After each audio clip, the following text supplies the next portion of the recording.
ഞാനിന്നിവിടെ ഉണ്ടാക്കാൻ പോകുന്നത് നെയ്പായസമാണ്. ഒരു സിമ്പിൾ റെസിപ്പിയാണ്. എല്ലാ പായസക്കൊതിയന്മാർക്കും ട്രൈ ചെയ്യാം.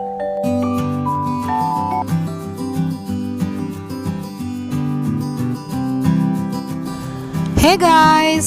Welcome to our channel Walkie Talkie. Through the walks and talks of our life. Do like, comment, share and subscribe.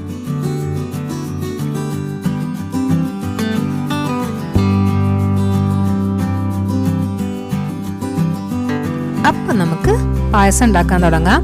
ആദ്യമായിട്ട് വേണ്ടത് 1 കപ്പ് പായസ അരിയാണ്. ഞാനിവിടെ എടുത്തേക്കുന്നത് പൊടിയരിയാണ്. നന്നായിട്ട് കഴുകി ഊറ്റിയെടുക്കണം. അടുത്തൊരു മെയിൻ ഇൻഗ്രീഡിയൻ്റ് എന്ന് പറഞ്ഞാൽ നമ്മുടെ ശർക്കരയാണ്. ഇവിടെ ഞാൻ 4 കട്ട ശർക്കരയാണ് കാണിക്കുന്നതെങ്കിലും എനിക്ക് പിന്നീട് കുറവായിട്ട് തോന്നിയുകൊണ്ട് ഞാൻ 5 കട്ട ശർക്കര ടോട്ടൽ എടുക്കുന്നുണ്ട്. അതൊരു 2 കപ്പ് വെള്ളത്തിൽ നന്നായിട്ട് തിളപ്പിച്ചെടുക്കണം. മധുരം നിങ്ങളുടെ ആവശ്യം അനുസരിച്ച് ശർക്കരയുടെ എമൗണ്ട് കൂട്ടുകയോ കുറയ്ക്കുകയോ ചെയ്യാം. അത് ഓരോരുത്തരുടെ ഇഷ്ടം അനുസരിച്ച് എടുക്കാം. അടുത്തതായിട്ട് ഞാനൊരു കുക്കർ ചൂടാൻ വെച്ചിട്ടുണ്ട്. ഒന്ന് ചൂടാകുമ്പോഴത്തേക്കും അതിലേക്ക് 2 ടേബിൾ സ്പൂൺ നെയ്യ് ഒഴിച്ചു കൊടുക്കണം.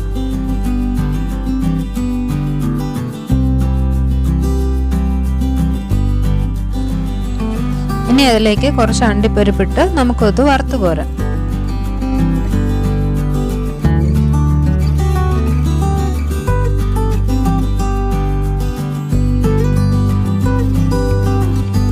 ഫ്ലെയിം മീഡിയം ഫ്ലെയിം ആയിരിക്കണം, അല്ലെങ്കിൽ അത് കരിഞ്ഞു പോവും.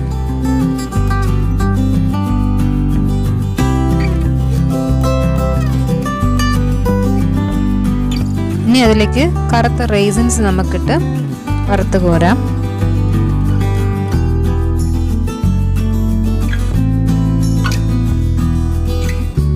തേങ്ങാക്കൊത്തുണ്ടെങ്കിൽ അതും കൂടെ ഇതുപോലെ വറുത്തെടുക്കാം. ഇതൊന്നും കമ്പൽസറി അല്ല, ഉണ്ടെങ്കിൽ അതിനൊരു ടേസ്റ്റ് ആഡ് ഓൺ ചെയ്യും, അത്രേ ഉള്ളൂ.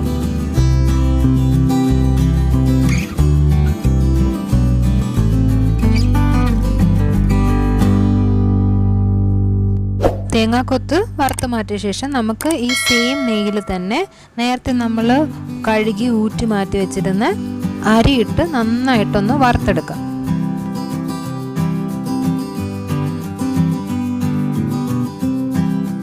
ഞാനിതിലേക്ക് 1 ടേബിൾ സ്പൂൺ നെയ്യും കൂടെ ആഡ് ചെയ്യുന്നുണ്ട്. നെയ്യിൽ കറക്റ്റ് അത് എന്താ പറയുക വഴറ്റിയെടുക്കുമ്പോഴത്തേക്കുമാണ് കറക്റ്റ് ആ ഒരു നെയ്യിൻ്റെ സ്മെല്ല് അരിയിലൊക്കെ പിടിക്കത്തുള്ളൂ. ഇനി ഇതിലേക്ക് ഒരു 4 കപ്പ് വെള്ളം ആഡ് ചെയ്ത് കൊടുക്കണം. എന്നിട്ട് നമുക്ക് അടച്ചു വെച്ച് ഒരു 3 വിസിൽ വരെ വേവിക്കാം. വിസിലൊക്കെ കേട്ടു. ഇനി ആവിയൊക്കെ പോയതിനു ശേഷം നമുക്കിതൊന്ന് തുറന്നു നോക്കാം. നമുക്കിനി ഇതിൻ്റെ വേവൊന്ന് നോക്കാം. നന്നായിട്ട് വെന്തിട്ടുണ്ട്. ഇനി ഇതിലേക്ക് നമുക്ക് ശർക്കര പാനി ആഡ് ചെയ്ത് കൊടുക്കാം. നമ്മൾ നേരത്തെ ഉരുക്കി വെച്ച ശർക്കര അരിച്ച് ഇതിലേക്ക് ആഡ് ചെയ്ത് കൊടുക്കാം.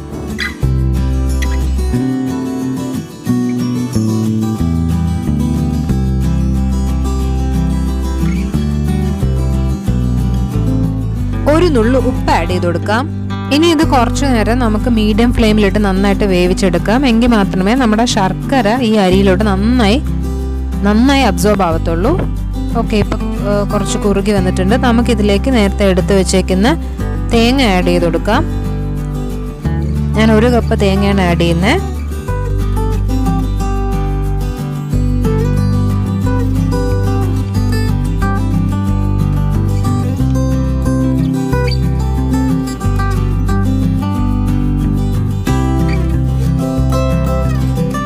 ഞാൻ ഇതിലേക്ക് ആഡ് ചെയ്ത് കൊടുക്കാൻ പോകുന്നത് കുറച്ച് പഞ്ചസാരയും ഏലക്കായും കൂടെ ഞാൻ പൊടിച്ചു വെച്ചിരിക്കുന്നതാണ്.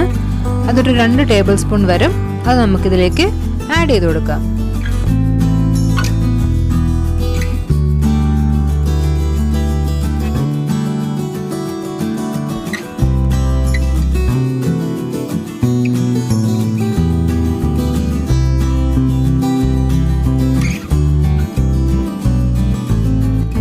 ഒരു 1/2 ടീസ്പൂൺ ചുക്കുപൊടി ആഡ് ചെയ്ത് കൊടുക്കാം.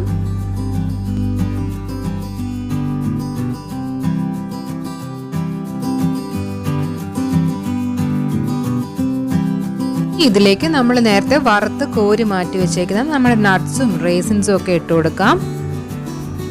അപ്പോൾ ഇവിടെ നമ്മുടെ നെയ്പായസം റെഡി ആയിട്ടുണ്ട്. ഇത് ഭയങ്കര, ഇപ്പം നിങ്ങൾക്ക് മനസ്സിലായല്ലോ, ഇത് ഭയങ്കര സിമ്പിൾ ഒരു റെസിപ്പിയാണ്. അപ്പോൾ നിങ്ങൾ ഉറപ്പായിട്ടും ട്രൈ ചെയ്ത് നോക്കൂ. ഞങ്ങളുടെ വീഡിയോസ് ഇഷ്ടപ്പെട്ടെങ്കിൽ please like, share, comment, subscribe. Thank you.